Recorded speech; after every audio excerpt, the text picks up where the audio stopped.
কুসুমকে দেওয়া দিব্যি পূরণ করতেই রীতিমতো এবার মেঘার সম্পর্কে সমস্ত তথ্য জানা সত্ত্বেও মেঘার সঙ্গে বিয়ের আসরে বসে মেঘাকেই জীবনসঙ্গী করার সিদ্ধান্ত নিল আয়ুষ। আর বন্ধুরা, ভিডিওতে লাইক দিয়ে দেখতে থাকুন। যে মুহূর্তে কিনা আয়ুষের সামনে কুসুম যখন বলতে থাকে যে যদি এটাই বাস্তবে হয়ে থাকে এবং মেঘা ম্যাডামের যদি এটাই আসল রূপ হয়ে থাকে, তাহলে তো কোনোভাবেই ছোটো সাহেব আপনার মেঘা ম্যাডামকে বিয়ে করাটা ঠিক হবে না। ঠিক সেই মুহূর্তে আয়ুষ যখন হেসে ফেলে এবং বলতে থাকে যে কেন, তুমি তো আমাকে দিব্যি দিয়েছো যে না যে করেই হোক না কেন তোমার দেবী মায়ের কথা রাখার জন্য হলেও আমাকে আমার মায়ের কথা শুনতে হবে, এবং তার জন্য তুমি আমাকে মাথার দিব্যি দিয়েছো যে আমাকে যে কোনো মূল্যেই হোক না কেন মায়ের ইচ্ছা পূরণ করার জন্য মেঘাকে বিয়ে করতে হবে। এবার আফটার অল আমি সমস্ত কথা শুনেছি এবং জেনেছি, তার শর্ত তো আমি এবার মেঘারই হাত ধরবো এবং মেঘাকে আমি বিয়ে করবো। কেন কুসুম সরকার, এবার তোমার এত গায়ে ছাকা লাগছে কেন বলো তো?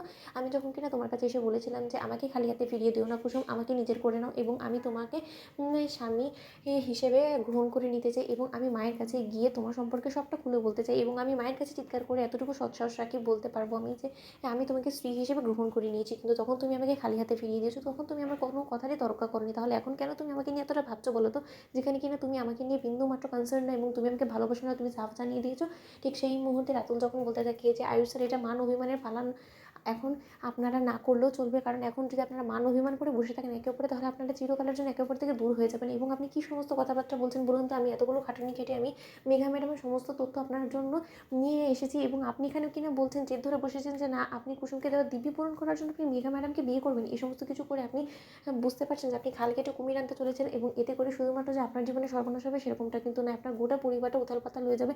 এবং এই সমস্ত কিছু করে আপনি সবথেকে বেশি কষ্টই কিন্তু কুসুমকে দেবেন। ঠিক সেই মুহূর্তে আয়ুষ যখন বলতে থাকে যে আমি সেটাই তো চাই যে কুসুম চোখের সামনে দেখুক যে কী পরিমাণে মেঘা আমার জীবনটা চোখের পলকে নরকে পরিণত করে দিয়েছে, এবং সেই সমস্ত কিছু দেখে কুসুম ভিতর ভিতর গুমড়ে মুচড়ে শেষ হয়ে যাক, ও বুঝতে পারুক এই জিনিসটা যে ও স্বেচ্ছায় একজন অপরাধীর কাছে আমাকে তুলে দিয়েছে, এবং সেই অপরাধীর সঙ্গে আমি কী করে চুটিয়ে ঘর সংসার করছি কি কুসুম সরকার। ঠিক সেই মুহূর্তে কুসুম যখন বলতে থাকে যে ছোটো সাহেব আমি আমার কথা ফিরিয়ে নিচ্ছি, কিন্তু তার শর্তে আপনি প্লিজ মেঘা ম্যাডামকে বিয়ে করবেন না। ঠিক সেই মুহূর্তে আয়ুষ সেখান থেকে যখন কিনা চলে যায়, অন্যদিকে রাতুল বলতে থাকে যে কুসুম সময় আছে, এখনও পর্যন্ত তুমি যদি স্ত্রী হয়ে তোমার ছোটো সাহেবের উপর অধিকার না ফেলো, তাহলে কিন্তু আয়ুষ স্যারকে তুমি কোনো মতে আটকাতে পারবে না। তাই আজ সন্ধ্যে পর্যন্ত তোমার কাছে সময় আছে, এর মধ্যে যা করার তোমাকে করতে হবে। অন্যদিকে যখন কিনা আয়ুষ বিয়ের পিড়িতে বসার জন্য ভর বেশি সেজে ওঠে, এবং সেখানে যখন কিনা সমস্ত আনুষ্ঠানিকতা সম্পন্ন হতে থাকে, ঠিক সেই মুহূর্তে ইন্দ্রাণী গাঙ্গুলি কুসুমকে বলতে থাকে যে কুসুম, আমি যাতে আমার বড় ছেলের বিয়ের আসরের আশপাশেও তোমাকে না দেখতে পাই, কারণ তুমি সকালে যা কিছু করছো এর পরবর্তীতে আমি তোমার মুখ দর্শন করতে চাই না। একবার শুধু মেঘা এবং আয়ুষের বিয়েটা হয়ে যাক, ওদের চার হাত এক করে দিই, তারপর আমি নিজে তোমাকে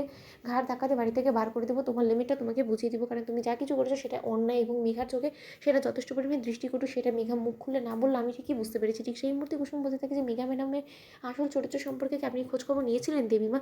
তো বন্ধুরা, লাইক কমেন্ট শেয়ার করে সাবস্ক্রাইব করতে ভুলো না।